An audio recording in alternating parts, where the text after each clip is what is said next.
Oh, what's up guys, it's Eric here, back with another VOD review of set 10 PBE. This is actually a sort of like in-house game that I played on PBE. Some of these names you'll probably recognize, like Joe Bookmark, Gooba, Demasian Raptor is a mod and frequent chatter in a lot of TFT chats.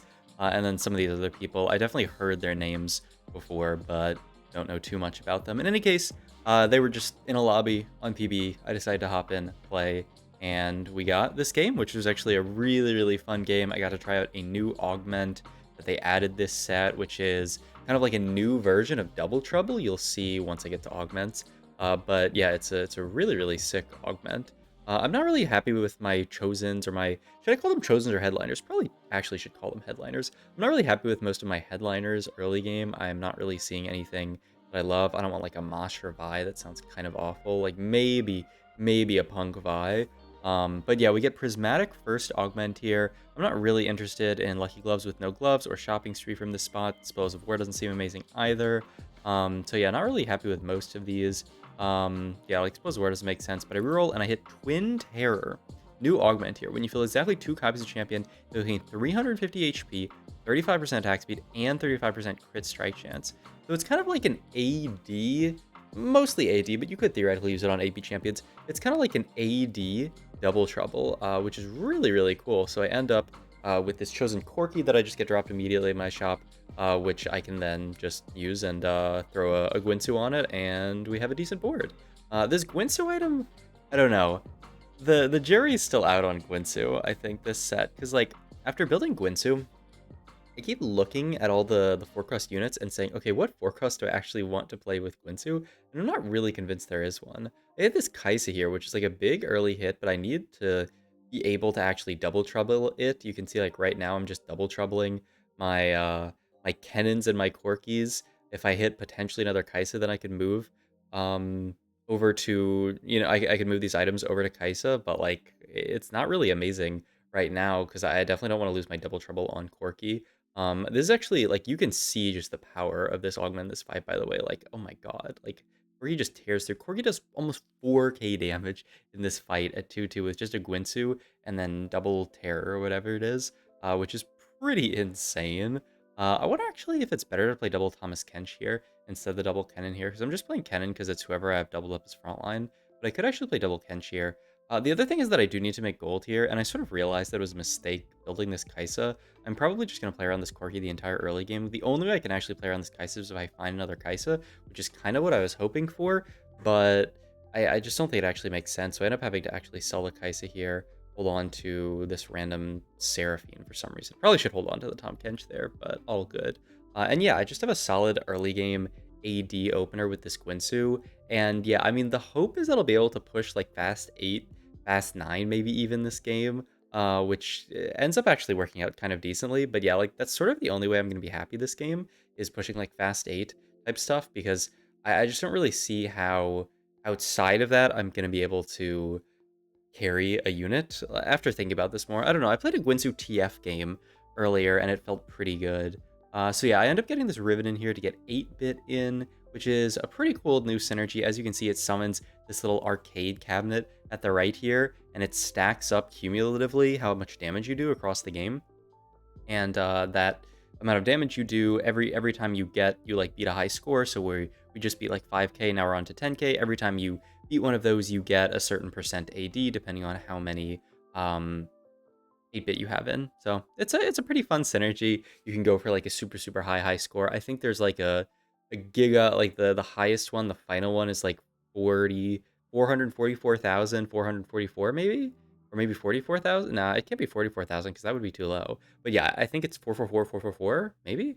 And if you beat that, I think you get some kind of special prize. I'm not really sure what it is. I haven't gotten to it yet myself yet. But yeah, as you can see, we continue to stack up the arcade. It's actually pretty nice with Gwinsu, where like we really want long fights where Corki can do a ton of damage. So it's actually kind of really nice to be able to farm arcade. Once again, I'm sad that I can't have you guys listen to the awesome music, but you know, I can't have. I don't know. Maybe I'll figure out the way to split the audio from the game and myself talking, but I'm probably not gonna do that. I'm gonna be straight up with you. I guess the best thing I could do is just record some VODs without me talking at all, and then use those as VOD reviews, which would be actually that's kind of genius mode now that I think about it. Maybe I'll do that.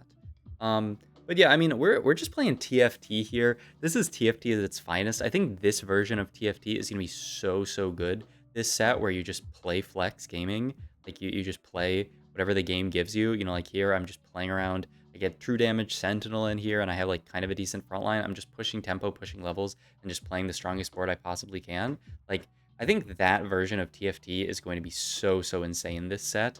Because I feel like all of my games where I actually like haven't had a very good game have been games where I try to like commit myself really early to reroll or something. You have my bow doesn't really make sense here because I already have all this attack speed from Twin Terror. I'd really like AD, and I hit you have my sword, which seems amazing here. Not only does this, oh, and then I also get Blank Slate, which is this really cool new augment where it sells your team and bench, and then you get double their value as gold. It's really cool, but I don't actually have a very expensive board right now. It's a lot of one costs, so like I really wouldn't get much gold from that. So I think probably not the best augment to take in this position. Maybe if I have a more expensive board at like 4-1, you could use it. But yeah, the IE is so good here because not only does my entire board with extra attack speed make usage of this extra AD from you have my sword, but also the ID allows me to make usage of the crit that I have one Corki. So the IE feels absolutely amazing. Sort of locks me into playing something more AD, so I'd have to play around either like a Caitlyn or an Ezreal, who are the two main AD carries. And Caitlyn's not really the best Gwynsu holder. I played Gwynsu Caitlyn a little while ago yesterday, and I mean, Caitlyn's sort of like an AD caster. She spends a long time like using her ult and like channeling it, and then pew pew pew pew, she shoots a bunch. Um, so not really the best Gwynsu holder because she's not spending so much time autoing. I don't know about Ezreal. I haven't played a single game of Ezreal carry, so maybe Ezreal is a decent Gwynsu holder. But yeah, so far the only Gwynsu holder I've really seen that makes sense is TF, and even him, he needs a lot of time for that Gwynsu to scale up. Once he does scale up, it's pretty great, but it takes a lot of time for that Gwynsu to scale up. But as you can see, like we are on an 8-win streak here. We've made a lot of gold. We can potentially just play for like a fast 8, fast 9 type style game, which yeah, you can see here I'm looking like Caitlyn, Ezreal, like those are the only ones who would like maybe want the Gwynsu, especially once I already have IE. I really want to take tier here, or chain here, and just go for Protector's Vow here, but Adapticone is pretty similar, so I don't hate it. I'm actually stuck like with what to do here. I can play 4 big shot. The only downside is it kind of kills my front line, but it does make my board like a good bit stronger. So I end up opting into this. I'm not actually sure. I don't know. After thinking about it, this might not be better. Maybe is there any way to play like the double Nars here? Pentakill? Nah, like the double Nars don't really do anything. Gragas doesn't do anything. I don't know. Because like I think my board might. I mean, it definitely gets stronger because I level here, and you can see I'm still making 50. I'm just giga rich here, but like it's a little scary what my board ends up looking like. I do end up hitting Echo too, which is nice. I can then get in this Mordekaiser pair for Sentinel, and then I can even get 8-bit Sentinel in this way. I just have to do this, right? Yeah, which allows me to play a ton of duplicates. I end up cutting out, yeah, the 4 big shop. This allows me to play double Riven, double Mordekaiser, which is really nice, and hopefully eventually I can get to double Echo, because that's like the most important thing. Another kind of close fight here against this level 8 player, but we end up beating them as well. So it is a 10-100 streak.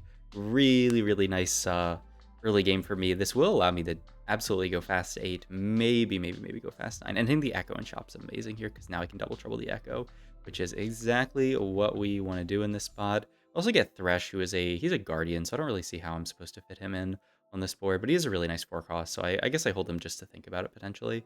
But yeah, items-wise here, I believe I look at Morello? It's either that or Gunblade, actually. Probably Gunblade, now that I think about it more for a sec.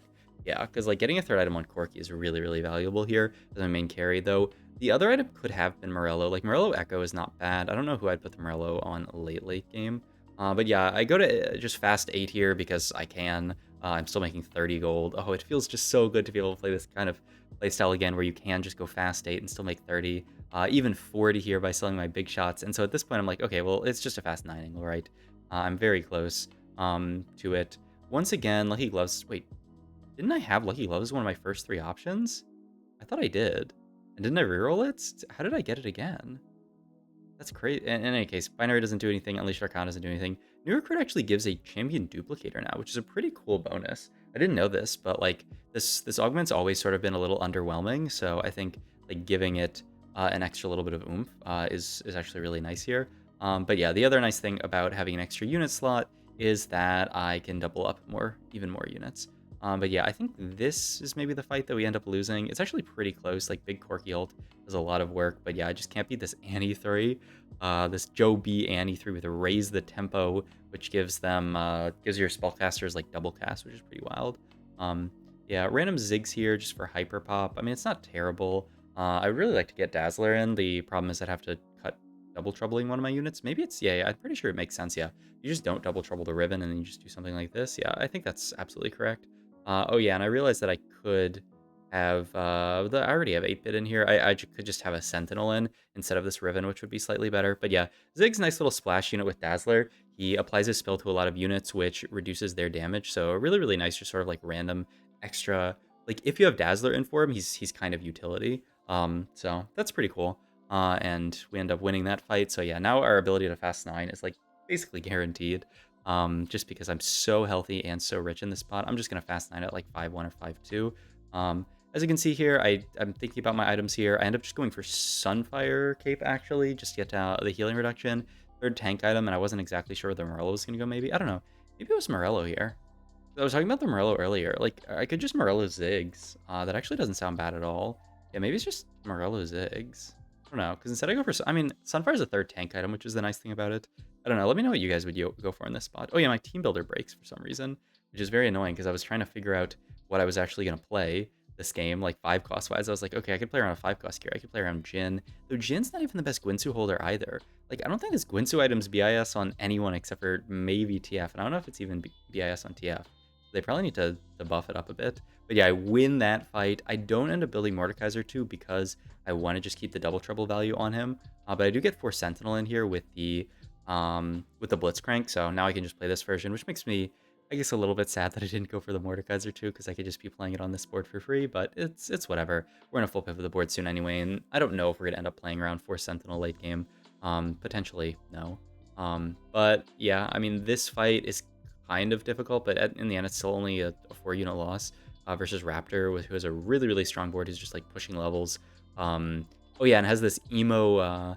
He's actually not pushing levels. He's actually rolling for emo 3-star Lulu, which is a really crazy combo. But as you can see here, we're gonna open sell the Corki so that we can get an extra Chosen in our shop here. This is the reason why I kind of have to 5-1 it, is because I want to get my free Chosen on 5-1, which means I have to open sell the Corki, which means I should probably just 5-1 it. I'm also rich enough to 5-1 it, so might as well. See Thresh there. I do end up seeing this Caitlyn, who could be an item holder potentially. Really, I just want a good 4-cost Chosen or a good 5-cost Chosen, and I end up with Blitzcrank here, who I think is a pretty solid one. I end up actually messing up and triple troubling him, but yeah, I mean, I hit the Caitlyn too, so I decided to item hold her with these items, which, as I said, okay, and so this was actually one of the games. As I said, like, Gwinsu Caitlyn is not ideal. I actually end up taking so much damage this stage because it takes me a while to actually figure out what I want to transition into, like how I want to play this board. But yeah, I can finally, like, yeah, I get TF here. I get Sona in, who I think is just a solid utility unit. I want to sell Echo here so that I can move the items over to my Chosen Blitzcrank, which makes a lot of sense. But like the big issue here is, like, at this point in the game, I'm not using my double trouble type augment on anyone except for the Blitzcrank. I really need to find like another Caitlyn. This Jin's doing like a very small amount of damage. As you can, if you guys don't know what Jhin does, he's the one who's summoning those violins on the bench there. But yeah, like I realize, like, I really need to actually like play around this board. I realize I can potentially pivot items to Jhin because I think he's gonna do more work than Kate potentially. I'm getting emoted by Demacian Raptor for some reason, which absolutely confuses me. I think he was talking about my board being cool or something like that. But I was trying to transition and this guy's just fucking emoting me. Like, oh, why is this guy? I don't know what this guy's doing. In any case, I still don't have double trouble value onto this Jhin. I probably should have just not duplicated it, but I do get bailed out by the fact that I get double trouble. I get the Jhin off carousel here. So I now finally can get double trouble Jhin in. I just have to start cutting some of these other units. I also get potential this DT Lucian, but I would need to find like a Lucian too to cult the item, so I don't think it makes that much sense. So yeah, now at least I'm double troubling these guys. I need to get out, I think, of these Mordekaisers. I don't think they really do anything, so I end up putting in double trouble Ash, or not Ash, I don't know why I said Ash, Zach. And I do end up getting in my big shot as Misfortune. The idea is that eventually I can maybe get into a Lucian on this board, I believe. Yeah, but I don't know if I'm ever going to be able to do that. Another 2-star Blitzcrank, which is nice as well. But yeah, okay, so I end up getting into Lucian here for Jazz, though I don't know. Yeah, I'm just playing him for Jazz, but Jazz really doesn't give you, like, I only have 5 non-unique traits in, so I don't know if Jazz is even really doing anything here. I don't really see why I should play Lucian. I mean, you can just kind of play Lucian as a good guy because he's Jazz and like he's a decent unit, but I don't think he actually really does that much here. But yeah, now that I have the double trouble on Jins, he's doing a decent amount of work. I realized something though, like Twitch chat tells me this, which is actually like really good intel, is double trouble Jin does not work as well as you would like. Both Jins are summoning rifles, the violins on bench, but only Jhin cares about his own rifles. They don't care about the other Jins. So like as you can see, like they summon 2 every single time because they attack at the exact same cadence because that's how Jhin works. However, the second Jhin is not actually like doing anymore. He's actually kind of a fraud. I end up hitting Zach 2 and Salawi, which is pretty nice. Yeah, just a final item for Ziggs at this point. But yeah, I think after this fight, I decide to start frontlining my second Jhin because I don't actually need all of these violins. Also, man, like every time I fight Raptor, he just absolutely stomps me, which is really, really scary. This game has so many highs and lows, honestly. Like a lot of the game, I was absolutely popping off. And then like another part of the game, I was just getting absolutely destroyed. But yeah, at this point, I think I realized like, oh, okay, they only care about their own violin, so I'm just gonna frontline one of them. At this point, I'm also just rolling down for better units. I don't know. I mean, honestly, Jazz at this point, I have 1, 2, 3, 4, 5, 6 traits in, because the unique ones don't count. I mean, maybe it's solid, but yeah, as you can see, like once that one dies, the other violins die, and you have to get to 4 violins before they start shooting. So yeah, I kind of need the bench space of one of the Jins being alive. Only one of them being alive. So I end up going for something like this. But yeah, I don't know. Maybe I don't know that Lucian actually ends up doing that much in these fights. Maybe I got Lucian. I can't actually. I don't really want to cut the TF because he's Dazzler and he's a Disco, and the Disco synergy on my front line is pretty decent, and Dazzler onto Ziggs is actually really nice. So this random TF, I think, actually does some amount of work. But yeah, I fight an insanely strong Raptor here and end up dying. Yeah, I do end up. It does end up being a top 2 for how dizzy this game was. But yeah, I mean, I wanted to VOD review this game because like I just felt like this game was so cool. I felt like there were so many different lines I could have taken, so many carries I could have played here. I ended up pivoting into the Jhin idea, but like I was playing the Caitlyn for a little while. I could potentially have played around the Lucian. Like it was such a like flexible, fun game. Like I just took generic augments, slammed good items, win streaked, and it ended up being top 2. It could have been worse than that if I played it worse. Could have definitely probably been better than that if I played it better. But yeah, hope you guys enjoyed this video. If you did, please like, comment, subscribe. Check out my Twitch and all my other links down below, and I'll see you in the next one. Bye.